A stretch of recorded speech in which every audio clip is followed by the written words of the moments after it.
Un gran gusto saludarlos, compañeros. Bienvenidos a la última clase del curso de módulo de competitividad de la Universidad Rural de Guatemala. Vamos a explicar, o les voy a explicar, dos puntos que quedaron pendientes de la semana número 15. Luego de eso abro la presentación de la semana número 16. La concluimos y hasta ahí llegó el semestre. Que bueno, muchas felicidades a los que ya lograron llegar hasta acá. Eso significa que vamos bien, que ya concluyeron pues una etapa de todas las etapas que tiene la carrera. Entonces, solo es de seguir adelante. Voy a... lo que estaba pendiente entonces de la clase número 15, pues lo referente a las variables agregadas de la macroeconomía. Recuerden que habíamos estado hablando del tipo de cambio, también del comportamiento de los precios. Ahora, justamente en estos momentos, todos a nivel nacional estamos viéndonos afectados por el alza al precio de los combustibles, y eso ha hecho que también todos los productos suban de precio. Eso lastima mucho a todos los que tienen un ingreso económico y que tienen un presupuesto, porque ya el presupuesto no les alcanza para sus necesidades básicas, y entonces lo que tienen que hacer muchas veces es sacrificar algunas necesidades que no son tan básicas para poder cubrir las básicas. Y es cierto que este comportamiento de los precios no es culpa del gobierno, por supuesto. Son factores internacionales como la guerra entre Rusia y Ucrania, que es lo que ha estado afectando el abastecimiento de combustibles, pero el comportamiento de los precios es una variable agregada de la macroeconomía porque afecta en determinado momento, puede ser muchas veces para bien o muchas veces para mal, a los consumidores. Recuerden que una alza de precios afecta a los consumidores, pero una baja de precios afecta a los empresarios. Entonces tiene que haber un equilibrio entre estas dos variables, entre esta variable con los dos sectores, tanto la oferta como la demanda. La tasa de interés, recuerden que es el precio del dinero, es decir, para poder utilizar dinero de terceras personas, que normalmente estas terceras personas son los bancos o las cooperativas. Hay algunas ONGs también que prestan este servicio, pero normalmente son los bancos y las cooperativas. Por usar el dinero de ellos, le cobran un interés a la persona que necesita utilizar esos fondos. Y ese interés se calcula pues en base a una tasa de interés. Por supuesto que hay unos bancos que tienen tasas más altas, otros que tienen tasas más bajas, pero la tasa de interés promedio en el país estará en 20%, 22% o 18%, tal vez entre el 18 y el 22% podría estar la tasa promedio de interés bancario. Esto afecta también el crédito y afecta la macroeconomía porque si la tasa de interés es muy alta, entonces desalienta el crédito. Y si es muy baja, pues se corre el riesgo también de que las instituciones financieras pues no puedan cubrir sus costos con esas tasas de interés bajas. Entonces, por eso mantienen de alguna manera una tasa de interés y casi no la bajan, o tentativamente tampoco la suben, pero ese es el precio del dinero. Entonces, el interés que se paga por el uso del dinero de terceras personas. Acá en este punto es importante mencionarles que hay una tasa de interés activa y hay una tasa de interés pasiva. La tasa de interés activa pues es aquella que cobran las instituciones financieras por el uso del crédito. Y la tasa pasiva pues es lo que nos pagan o es lo que las instituciones financieras le pagan a los cuentavientes por tener sus ahorros en esas instituciones. Es decir, si hay una cuenta a plazo fijo, si alguien tiene una cuenta a plazo fijo y le pagan, no sé, un 5% anual o un 6% anual, y esa se llama tasa pasiva bancaria.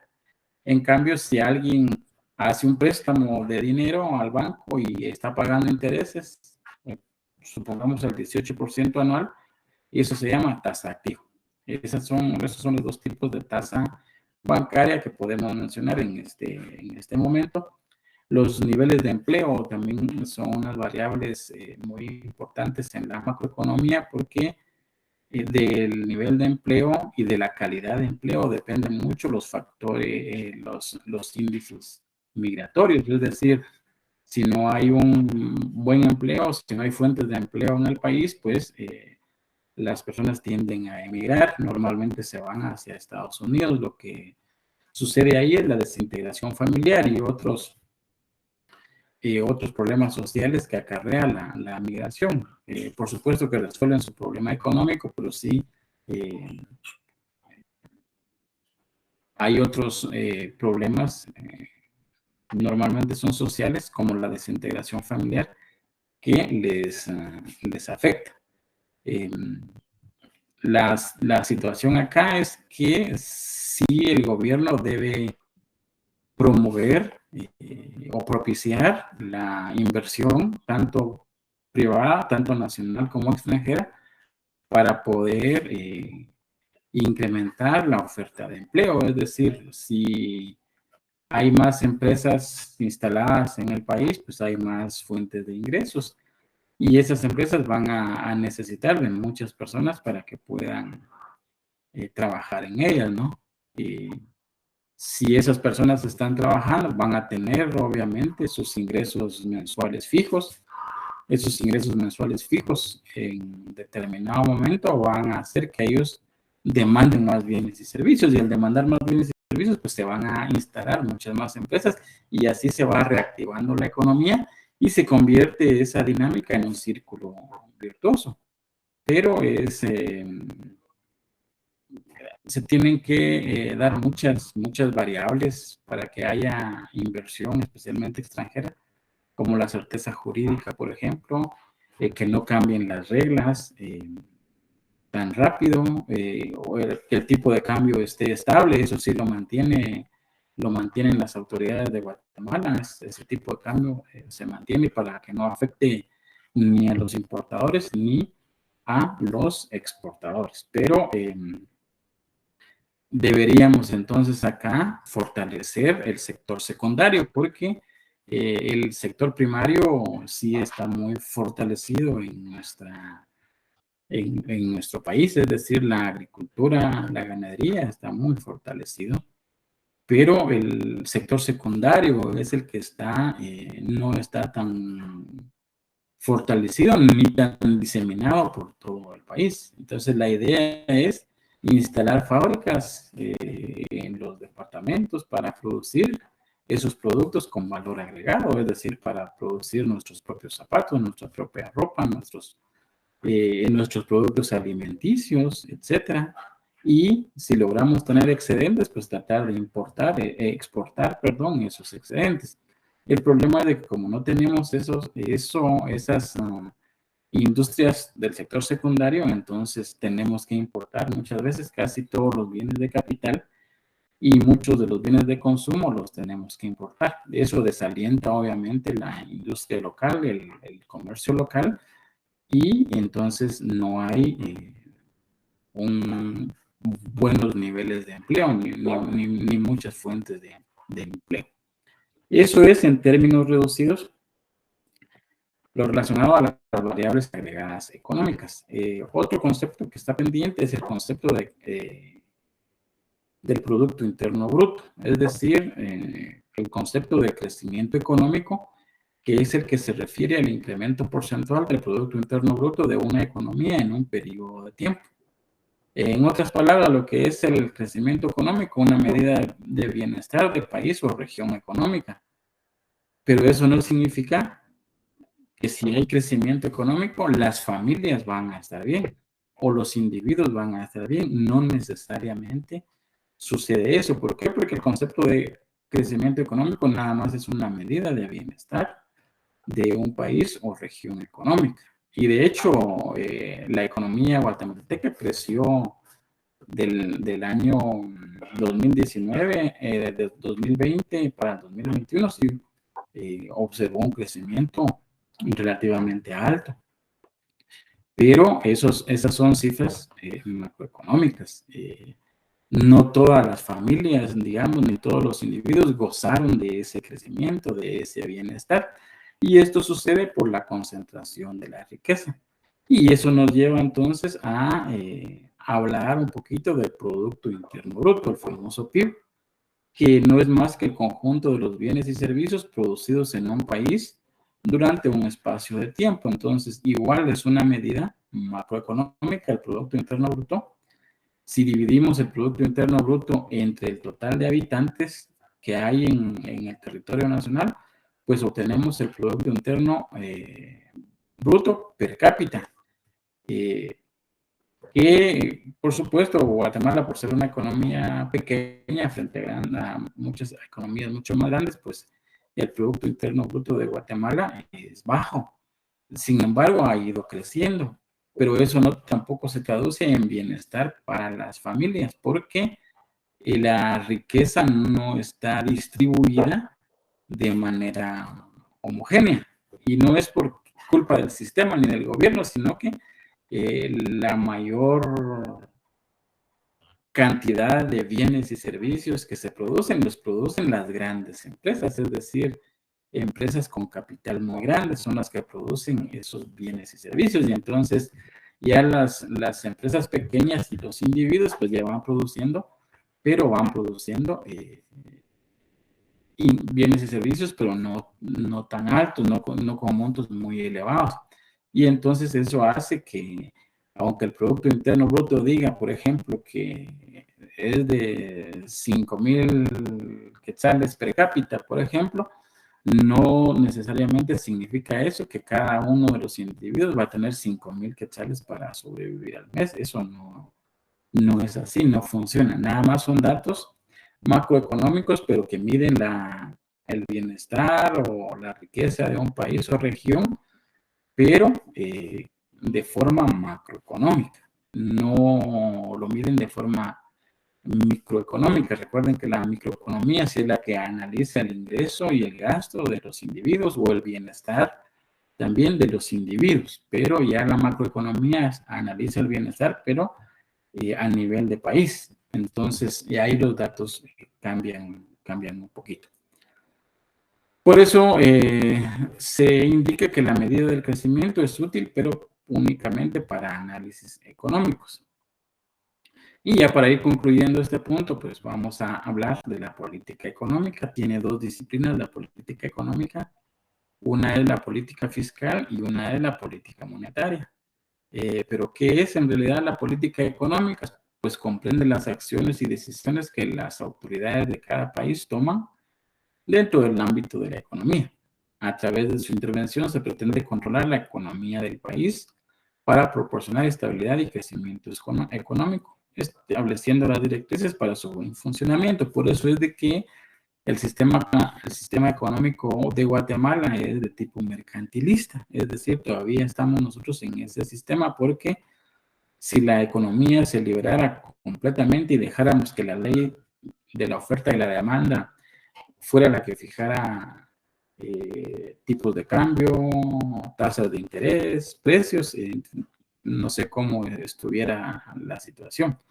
No sé si estaríamos mejor o estaríamos tal vez peor, eso no se puede determinar, pero en Guatemala sí hay autoridades que intervienen en las situaciones económicas. Una de ellas es el Banco de Guatemala, que lo hace para poder mantener el tipo de cambio en un margen de equilibrio, es decir, para que no afecte tanto a exportadores como a importadores. La política monetaria entonces se refiere al conjunto de medidas que toma la autoridad monetaria para lograr la estabilidad de precios a través de las variaciones de la cantidad de dinero en circulación, que es el Banco de Guatemala. Ya hablamos con anterioridad que cuando hay muchos dólares en el mercado, el Banco de Guatemala pues sale a comprar esos dólares, y cuando no hay muchos dólares y hay mucha demanda de dólar, es decir, cuando hay escasez de dólar, entonces el Banco de Guatemala sale a vender dólares con el objetivo de mantener el tipo de cambio estable y mantener el tipo de cambio en esos parámetros que no le afecten, en esos parámetros de equilibrio que no le afecta ni a un grupo ni a otro, porque un tipo de cambio con un quetzal fortalecido, por ejemplo, si el tipo de cambio estuviera al 2 por 1, es decir, 2 quetzales por un dólar, entonces no es incentivo ese tipo de cambio para que los connacionales que están en Estados Unidos especialmente manden remesas para acá, porque si mandan $1,000, pues se convierten en 2,000 quetzales.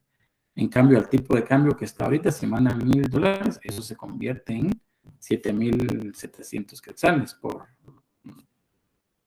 decirles algo, por el tipo de cambio. Entonces, el Banco de Guatemala hace eso para poder estabilizar ese tipo de cambio y para que las unidades económicas, es decir, las empresas, puedan planificar sus operaciones y puedan presupuestar. Es para eso. Si no lo hicieran, si los tipos de cambio fueran muy variables, costará ajustar esos presupuestos.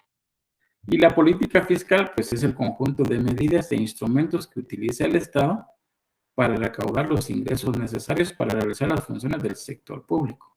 Acá la recaudación es la recaudación de impuestos y aplicación del gasto público. Lo ideal debería de ser que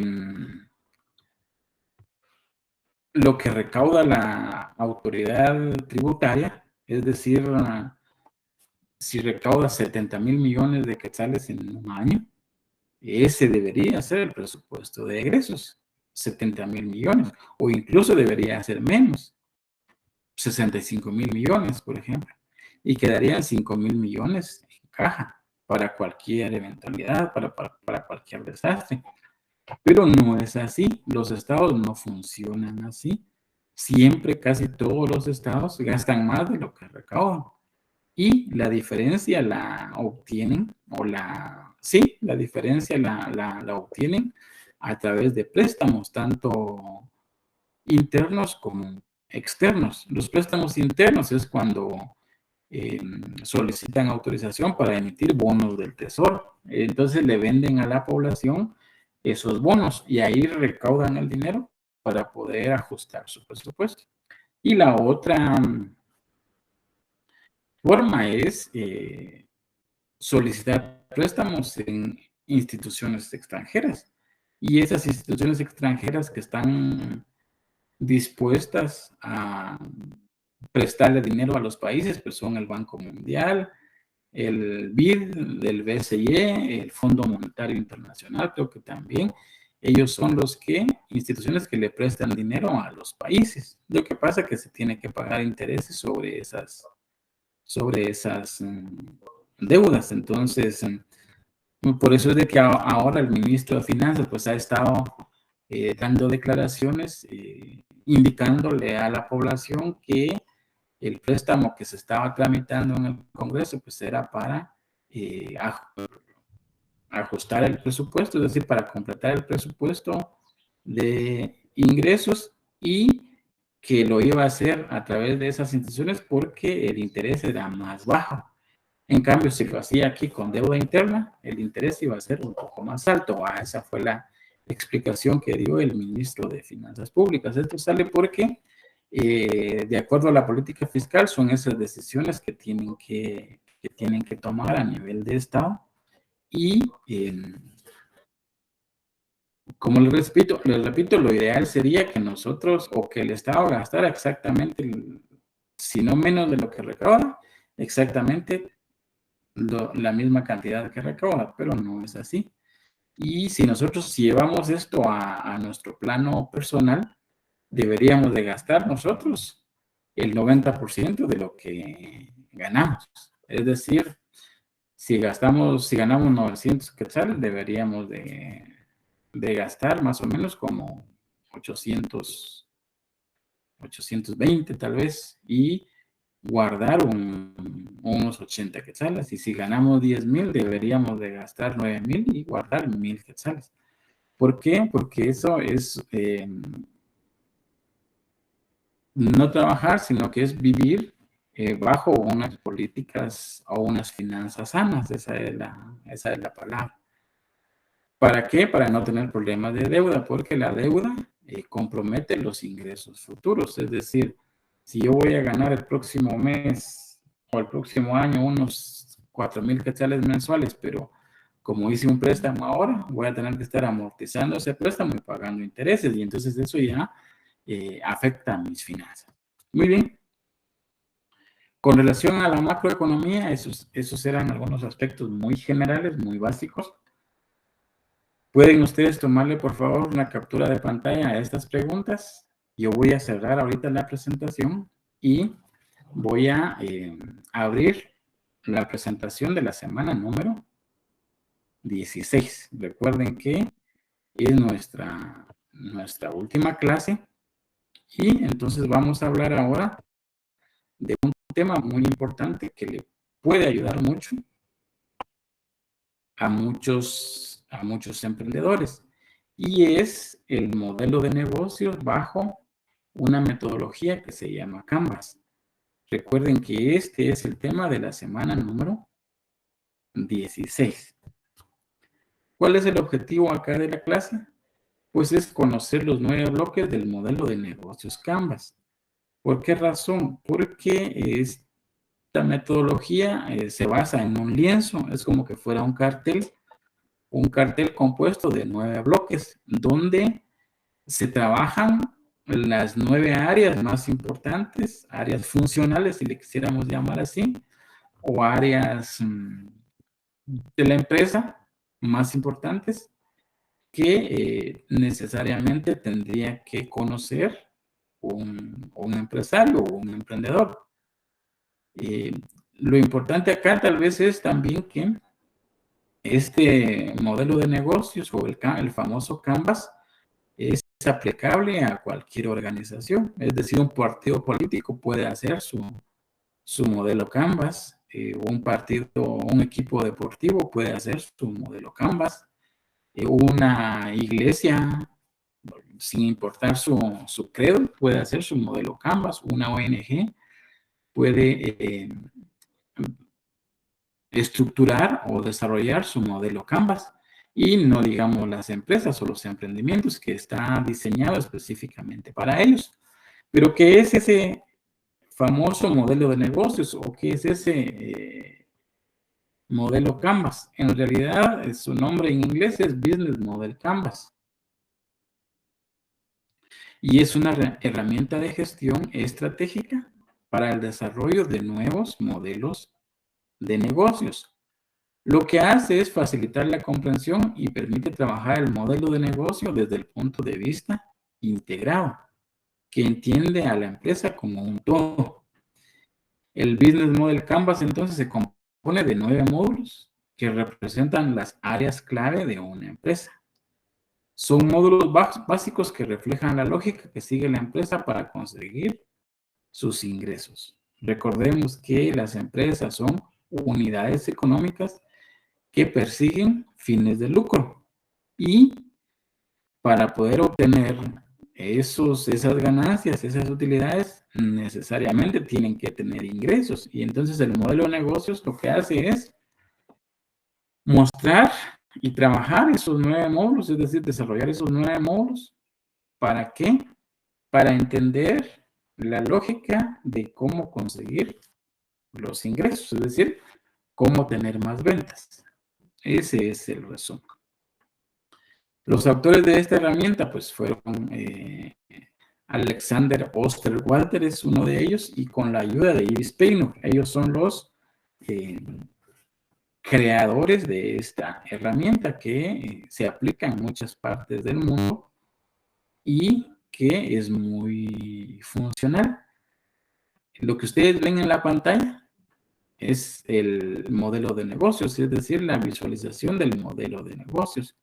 Ustedes pueden darse cuenta ahí que Hay entonces en cada segmento, en cada apartado, hay algunas actividades que hay que trabajar para poder hacer funcional el modelo de negocios. Los números que ustedes ven en cada bloque son los números sugeridos para poder iniciar el modelo de negocios. Es decir, necesariamente tenemos que iniciar con el segmento número 1, que es el segmento de clientes. Luego de eso se puede trabajar la propuesta de valor. El número 3 son los canales de distribución. El número 4, la relación con el cliente. El número 5, la fuente de ingresos. El número 6 son los recursos clave. El número 7, actividades clave. El número 8 son alianzas clave. El 9 es la estructura de costos. Entonces, lo que hay que hacer es escribir en esos segmentos o en esos bloques todo lo relacionado a esas grandes áreas de la empresa. Se sugiere hacerlo en una cartulina o en un cartel grande y trabajar con post-it para poder ir construyendo el modelo de negocios. ¿Y cómo es entonces que se hace? ¿Qué es lo que hay que hacer? Pues hay que trabajar bloque por bloque. El número 1 es el segmento de clientes.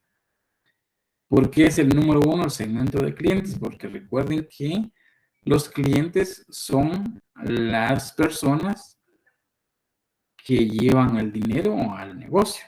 Es decir, si hay clientes, buenos clientes, van a haber muchas ventas. Y si hay muchas ventas, pues van a haber muchas ganancias. Pero si no hay clientes, no hay ventas y no hay ganancias. Entonces, aunque todo lo demás esté bien, si no hay clientes, no hay ganancias. ¿Qué tenemos que hacer acá entonces en el segmento de clientes? Pues algo muy sencillo. Describir los diferentes grupos de personas o entidades a las que se dirige la empresa. Y para eso debemos dar respuesta a las siguientes preguntas. ¿Para quién estamos creando valor? ¿Cuáles son nuestros segmentos de clientes más importantes? ¿Cuáles son sus necesidades? ¿Nos dirigimos hacia un gran público, o un mercado de masas o a un nicho de mercado? ¿Qué factores del macroentorno influyen en tu futura empresa? Y también debemos identificar a la competencia. Entonces es muy sencillo. De acuerdo a mi idea de negocios, de acuerdo a lo que yo pretendo o a los productos que yo pretenda vender o a los servicios que yo pretenda brindar, de acuerdo a eso tengo que definir mi segmento de clientes. Por ejemplo, una librería, su segmento de clientes pues son los padres de familia y los estudiantes de las escuelas primarias y de los institutos privados, más de los institutos privados, porque muchas veces a las escuelas primarias sí les regalan los útiles escolares, pero serían también entonces los principales padres de familia y estudiantes de los institutos básicos. ¿De dónde?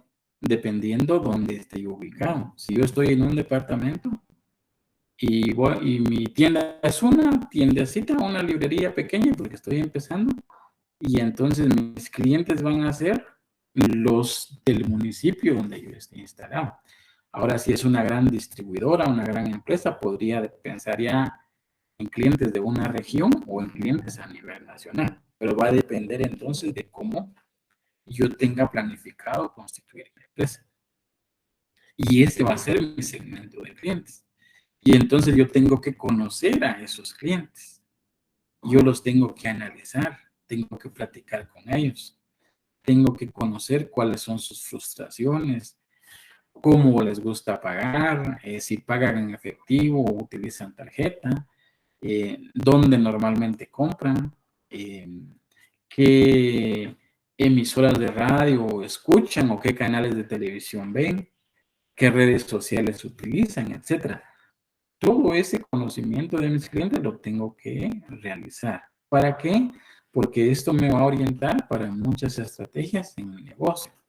Si yo no conozco a mis clientes, a mi segmento de clientes, entonces me va a ser muy complicado definir algunas estrategias para poder incrementar mis ingresos o para poder vender más. Por ejemplo, una agropecuaria, es decir, una venta de productos agrícolas, es decir, fertilizantes, abonos, pesticidas, fungicidas, todo eso. ¿Quiénes son sus clientes? Básicamente son los agricultores. Si le va a vender al consumidor final. Ahora, si es una gran distribuidora, sus clientes van a ser otras tiendas que van a distribuir los productos que él vende. Pero si es una tienda pequeña, entonces van a ser los agricultores. Y entonces, como yo ya definí que los agricultores es mi segmento de clientes, entonces voy a enfocar yo todas mis baterías a analizar a ese segmento de clientes. ¿Por qué? Porque necesito saber mucha información de mis clientes. Por ejemplo, tendría que saber yo qué emisora de radio escuchan, si es que escuchan alguna emisora de radio. Y si eso es así, entonces tendría que establecer yo dónde está esa emisora y para qué me sirve esa información. Pues para hacer mi publicidad en esa emisora. Es para eso. Y entonces pueden decir, ah, miren esa empresa, ¿dónde hace su publicidad? No, eso no importa. ¿Por qué? Porque esa radio escuchan mis clientes. Y yo lo que quiero al final es no poner el anuncio en una emisora muy bonita, de otro estilo, si mis clientes no la escuchan. Entonces, si mis clientes escuchan tal radio, entonces ahí voy a colocar yo mi publicidad. ¿Para qué? Para que le llegue el mensaje a mis clientes. ¿Por qué? Porque entonces van a saber las ofertas que yo hago, las actividades que yo hago, los productos que yo les puedo ofrecer, incluso las condiciones que yo les puedo ofrecer. Y entonces ya me van a ubicar y el nombre de mi empresa entonces o la marca de mi negocio va a empezar a penetrar en la mente de las personas y se va a empezar a posicionar, a posicionar, a posicionar. ¿Por qué? Porque ellos están escuchando mi publicidad. Es eso. ¿Para qué me sirve, por ejemplo, saber si mis clientes tienen tarjeta de crédito o no tienen tarjeta de crédito? Porque si yo logro determinar que la mayoría de mis clientes sí están tarjetizados, es decir, que poseen una tarjeta de crédito o de débito y que les gusta pagar mediante ese dispositivo, entonces yo tendría que contratar los servicios de las empresas que habilitan esos dispositivos o que brindan esos dispositivos o que brindan ese servicio de cobro de tarjeta de crédito. Para eso sirve. Por eso es de que hay que analizar mucho a los clientes. Hay algunas herramientas que se pueden utilizar para ello. Una es el mapa de empatía, el análisis Pestel y una herramienta que se llama Buyer Persona. Si ustedes la googlean, pues la van a encontrar fácilmente y se puede utilizar entonces especialmente la herramienta del mapa de empatía y el Buyer Persona para poder analizar a los clientes. ¿Por qué? Porque son ejercicios que se hacen para conocer a nuestro cliente. Obviamente hay que hacer entrevistas, hay que observar, hay que analizar a los clientes, qué es lo que hacen, qué dicen, dónde compran, cómo lo hacen, etcétera. Todo eso. Y para eso sirve el mapa de empatía y el Buyer Persona. Y la herramienta del análisis Pestel, pues esta sirve para analizar el macroentorno. ¿Por qué razón? Porque hay algunos factores políticos o sociales o legales o tecnológicos o ambientales que podrían afectar nuestro negocio. Supóngase que mi negocio va a ser una venta o un restaurante donde solo se venda carne de res, los famosos churrascos, ¿no? Pero si yo hago el análisis Pestel y lo hago bien hecho, me podría dar cuenta que de repente ya hay algunos jóvenes que están tendiendo mucho a la comida vegetariana. Y entonces, si yo no les pongo opciones a ellos en mi negocio para que puedan consumir cuando lleguen con su familia, sencillamente o la familia no va a llegar a comer carne o se van a separar. Entonces, la idea es crear esas estrategias. Pero para crear cualquier estrategia yo necesito información y necesito información de mi segmento de clientes. Por eso tengo que conocerlos y por eso el primer bloque es de el segmento de clientes. El otro es la propuesta de valor. Aquí lo que hay que hacer es describir los productos y servicios que crean valor y que le dan una solución a los problemas del cliente. Pueden ser muchos dependiendo el negocio o la idea de negocio que tengamos, pero puede ser precio, personalización, ahorro, diseño, novedad, marca o reputación, puede ser nuestra propuesta de valor. Por ejemplo, una propuesta del valor del teléfono iPhone, de todos los iPhone que salen, los modelos, los más recientes, ahí como que es la marca y la reputación de tener un teléfono de esos el que motiva a la compra. Y por eso es de que muchos, especialmente jóvenes, el día que van a hacer el lanzamiento del nuevo producto, están haciendo cola ahí toda la noche para poder ser ellos los primeros en encender un aparato de esos. Ahí la propuesta de valor ya va orientada hacia otras actitudes de los clientes, pero nosotros de acuerdo a nuestro producto o servicio tenemos que definir cuál va a ser nuestra propuesta de valor, es decir,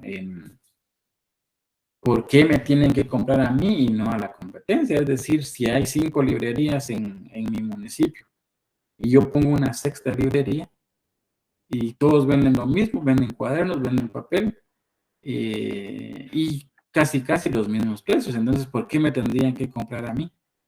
Entonces, tengo que definir una propuesta de valor que me diferencie de los demás. ¿Para qué? Para que me lleguen a comprar a mí. Entonces, tal vez la atención es más amable, más personalizada, etcétera. Tal vez hay una asesoría en la venta. Si están buscando un producto, no lo tengo, pero los ofrezco un producto secundario. Tenemos que definir nuestra propuesta de valor para poder fidelizar a los clientes. Y también están como tercer bloque los canales, tanto de distribución como de información. Aquí la clave es acercar el producto al cliente y no llevar al cliente hasta nuestro producto, especialmente cuando está muy lejos. Entonces, ¿por qué les digo esto? Porque, por ejemplo, si yo consigo un local en el centro de algún casco urbano, eh, y mi producto es una agropecuaria y yo tengo que cargar ahí pick-ups o tengo que cargar los carros para poder vender mi producto. Pero si no hay parqueo, si el acceso es limitado, entonces el canal no está muy bien definido, no está muy bien distribuido. Entonces ahí tengo que implementar estrategias. Entonces podría ser, por ejemplo, que, bueno, sigo con mi canal, yo aquí puedo recibir los pedidos, pero puedo poner un tipo satélite, ¿no? Otra tienda o una sucursal en lugares un poco más, con un poco más acceso. ¿Por qué? Porque al analizar a mis clientes, yo me di cuenta que la mayoría tienen carro, entonces les es muy fácil llegar a tal lugar. Esos son los canales, entonces. Y también tenemos que utilizar los canales de información, pero para poder utilizar los canales de información tenemos antes que conocer a nuestros clientes. Y entonces, si mis clientes son jóvenes, por ejemplo, y las redes sociales que ellos más utilizan es Facebook y TikTok, por ejemplo, entonces yo voy a anunciar en esas redes sociales mi empresa. Incluso voy a pagar pautas publicitarias. ¿Por qué? Porque yo sé que les va a llegar la información.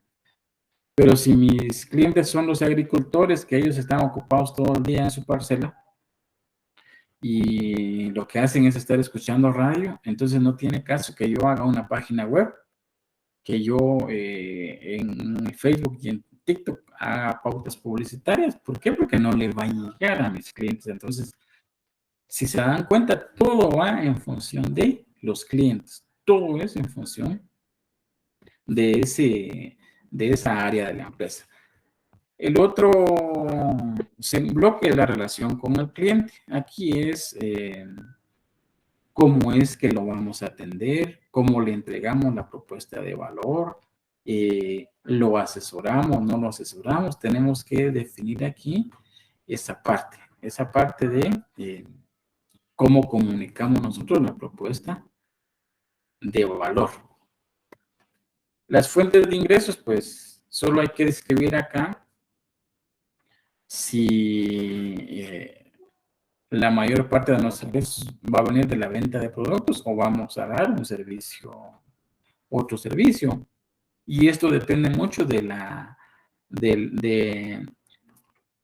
actividad de la empresa, porque por ejemplo hay empresas de telefonía que regalan el teléfono, lo fraccionan, etcétera, pero lo que hacen es vender el servicio. Entonces ellos, su fuente de ingresos la van a tener de el servicio, no tanto de la venta. Entonces fortalecen esa actividad del servicio. ¿Y cómo la fortalecen? Pues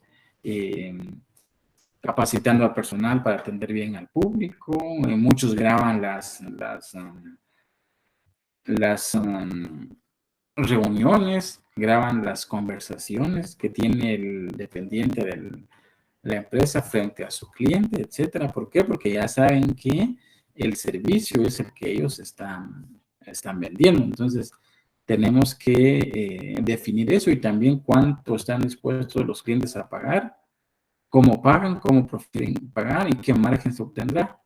Esto es muy importante también para hacer el análisis del punto de equilibrio, porque si tenemos una proyección de los ingresos mensuales, pues podemos hacer perfectamente bien el análisis del punto de equilibrio.